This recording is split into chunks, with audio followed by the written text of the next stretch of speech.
ही माझी आहे, ती मी स्वीकारतो.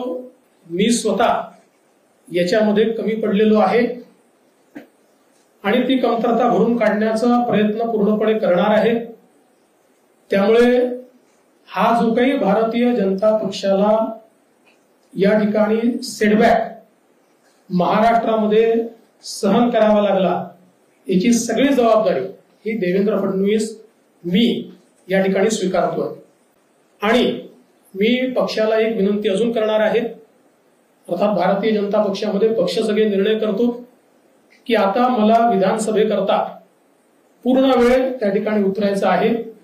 त्याच्यामुळे मी भारतीय जनता पक्षाच्या शीर्षस्थ नेतृत्वाला ही विनंती करणार आहे की त्यांनी मला सरकारमधनं मोकळं करावं आणि पक्षामध्ये पूर्ण वेळ काम करण्याची त्यांनी संधी द्यावी, जेणेकरून ज्या काही कमतरता राहिल्या आहेत त्या कमतरता पूर्ण करण्याच्या दृष्टीने मला माझा पूर्ण वेळ देता येईल. अर्थात बाहेर राहिलो तरी सरकारमध्ये जे काही आम्हाला करायचं आहे ते आमची टीम करेल, त्यांच्यासोबत मी असणारच आहे.